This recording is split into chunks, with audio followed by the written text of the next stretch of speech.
أهلا بكم متابعيني الأعزاء، متابعي قناتي ومتابعي المسلسل الرائع كريستال. اليوم أحداث حلقة جديدة، أحداث قوية جدا. في هذه الحلقة عالية تخطط وتدبر لخطة لفضح في أمام الدكتور جواد، وصدمة وانهيار الدكتور جواد عند رؤية في مع رجل الأعمال زياد في الفندق لوحدهم. أحداث قوية جدا في هذه الحلقة. لو أول مرة تشوفوا قناتي ياريت تشتركوا في القناة وتفعلوا زر الجرس على الكل علشان توصل لكم كل حلقات وتسريبات مسلسل كريستال. بتبدأ الحلقة مع ورد بتشوف رفيف أختها وهي راجعة مع تامر في عربيته. رفيف كانت بتتكلم مع تامر وبتقوله إنها أول مرة تهرب من الجامعة وتقضي اليوم كله معاه، وتامر بيكون مبسوط جدا إن رفيف كانت معاه. وبتنزل رفيف من العربية وبتمسكها ورد أختها وبتضربها وبيزعقوا مع بعض. وتامر بيشوف ورد وهي بتضرب في رفيف في المراية بتاعة العربية، فبينزل وبيدافع على رفيف وبيقول لورد ايه اللي انت بتعمليه ده، انا بحب رفيف، انت مالكيش دعوة بيها. ورد بتتخانق مع تامر وبتقول له انا هوريك، وورد بتقول لرفيف اختها انها هتقول لابوها على علاقتها بتامر. رفيف بتقول لورد وبيقول لبابا كمان عن علاقتك قبل كده بتامر وعن حملك منه. ورد بتتعصب جدا على رفيف وبتقول لها انت عديمة الاخلاق. ورفيف بتهدد ورد وبتقول لها لو قلت لبابا على حاجة انا هقول على كل حاجة. البنات بيكونوا كلهم موجودين على العشاء مع ابوهم سمير، وورد ورفيف بيبصوا لبعض وهم متغاظين جدا ومتضايقين من بعض. وفي بترفض انها تتعشى معاهم وبتقول لهم انها كانت شبعانة ومش جعانة.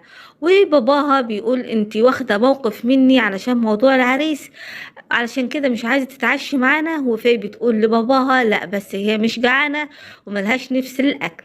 ورفيف كمان بتقوم من على العشاء وبتقول انها شبعانة علشان أكلت بره مع صديقتها. وورد بتبص لرفيف علشان عارفة طبعا هي أكلت مع مين. وبعدين ورد بتتخانق تاني مع رفيف علشان موضوعها مع تامر. وفي بتقول لرفيف انها فعلا لازم تبعد عن تامر علشان كان في علاقة بين تامر وورد اختها قبل كده وانها كانت حامل منه. رفيف بتقول لفي ان ورد هي اللي رمت نفسها على تامر وهو كان بيتسلى معاها مش اكتر من كده، وان تامر بيحبها هي مش بيحب ورد. لكن في بتقول لرفيف كفاية كده وابعدي عن تامر، وبتقول لورد ابعدي عني انا كفاية المشاكل اللي عندي. أما عالية بتطلب من عارضة الأزياء اللي جابتها إنها تكتب خبر إن الدكتور جواد عمل لها عملية سيليكون وبوظ لها صدرها.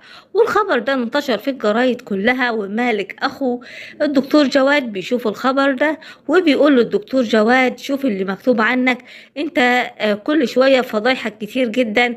والدكتور جواد بيتضايق جدا وبيروح يتكلم مع عالية وبيقول لها شفت الخبر اللي انتشر في الجرايد، على فكرة البنت دي بتكذب وبتتبلى عليا. عالية بتقول للدكتور جواد على فكرة البنت موجودة عندي هي وأوس. وبتقول عالية للدكتور جواد اطمن انا هخلي البنت دي تطلع خبر تاني يوم وتكذب الخبر وانا هحل الموضوع ما تقلقش خالص. وطبعا عالية عايزة تظهر قدام الدكتور جواد انها هي البطلة اللي دايما واقفة جنبه وبتحل مشاكله، وبتقوله ما تقلقش انا هحل الموضوع ده. وعالية بتتكلم مع في الحملة الإعلانية اللي هتعملها للبنت عارضة الأزياء هي وأوس. وبيجي تليفون لعالية إن زياد رجل الأعمال صديقها أخد فندق تاني وعايزها تشتغل معاه علشان تصميماتها طبعا حلوة ومعروفة. عالية بتقوله خلاص تمام بس أنا مش فاضية النهاردة خالص. وعالية بتطلب من في إنها تكون موجودة مع عارضة الأزياء ومع أوس علشان تصورهم للحملة الإعلانية. وفي بتوافق علشان عالية بتثق فيها وبتمشي وبتكون متضايقة جدا. أما ندى بتتكلم مع ورد أختها وبتقول لها أبقى عالية تعرف بموضوع حملي علشان ممكن تطردني. ورد بتقول لها ما تقلقيش حتى لو طردتك عالية أنا ممكن أرجعك. وطبعا ندى بتستغرب جدا كلام ورد وإزاي تقول كده وممكن تكون قريبة للدرجة دي من عالية. وندى بتقول لورد انا كنت عايزه ارجع لطلال علشان ابني اللي جاي وعايزه اتكلم مع بابا، ممكن تساعديني في الموضوع ده؟ في بتكون متضايقه جدا وبتفكر في علاقتها بالدكتور جواد وبتستأذن وبتمشي وهي منهارة جدا. أما عالية بتقول للمساعدة بتاعتها إنها تتصل على في وتقول لها إنها تروح عند زياد رجل الأعمال في الفندق بتاعه علشان في هناك شغل مهم جدا، وما تقولش لفي إن عالية اللي قالت لها روحي. وبتقول لها كأني أنا معرفش حاجة عن الموضوع ده. وفعلا السكرتيرة بتاعت عالية بتتصل على في وبتقول لها على الشغل ده، وبتتصل تاني على عالية وبتقول لها تمام أنا نفذت اللي طلبتيه مني، وفي عند زياد. اما ورد بتتكلم مع رفيف اختها وهي لابسه وخارجه رايحه الجامعه، وبتقول لها انت اكيد رايحه تقابلي تامر، انا لازم اقول لبابا انت ما عندكيش اخلاق. ورفيف بتقول لورد انت اللي عديمه الاخلاق، احنا علاقتنا نظيفه جدا مش زيك، وانا هحافظ على علاقتي بتامر مهما حصل.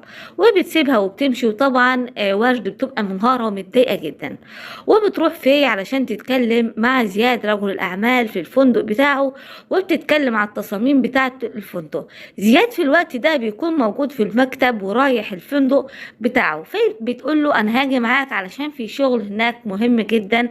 وزياد بيقول لها تمام ماشي تعالى نروحوا مع بعض.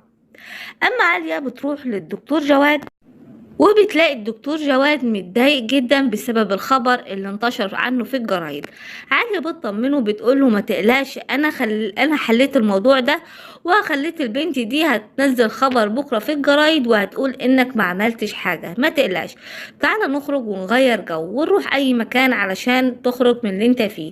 وجواد بيقول لعالية انا مش عايز اخرج ماليش نفس. وعالية بتقوله لازم تخرج وتغير جو، تعالى نروح الفندق بتاع زياد صديقي. وعالية طبعا عارفة ان في بتكون موجودة مع زياد في الفندق وعايزة جواد يشوفهم مع بعض.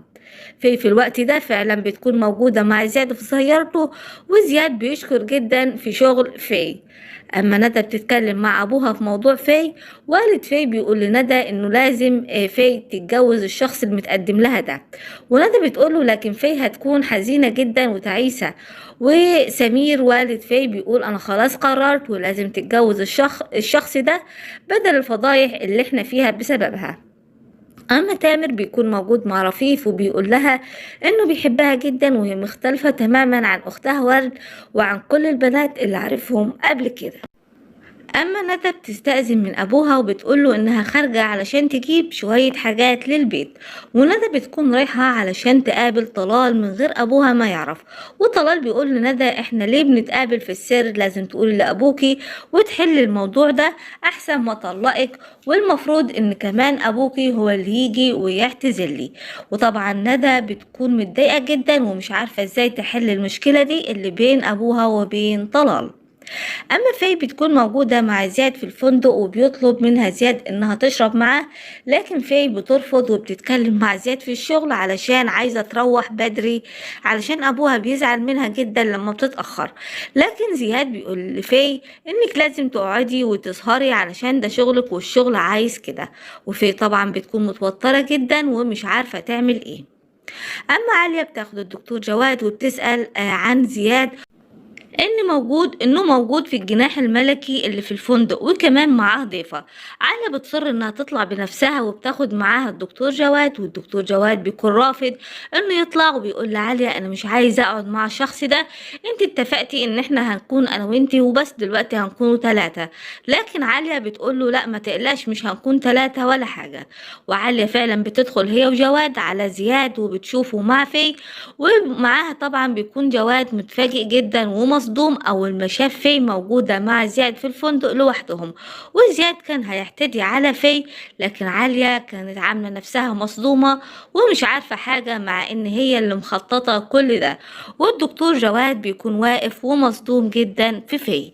متابعين الاعزاء دي كانت اهم احداث الحلقة، احداث قوية جدا انتظروها في الحلقات القادمة، ورد فعل الدكتور جواد على خيانة في ونجاح خطة عالية. أحداث قوية جدا. لو أول مرة تشوفوا قناتي ياريت تشتركوا في القناة وتفعلوا زر الجرس على الكل علشان توصل لكم كل حلقات وتسريبات مسلسل كريستال. هنتظر اقتراحاتكم وآراءكم عن الحلقة أسفل الفيديو. لو أول مرة تشوفوا قناتي ياريت تشتركوا في القناة وتفعلوا زر الجرس على الكل علشان توصل لكم كل الحلقات والأحداث حصريا. شكرا جزيلا للمتابعة.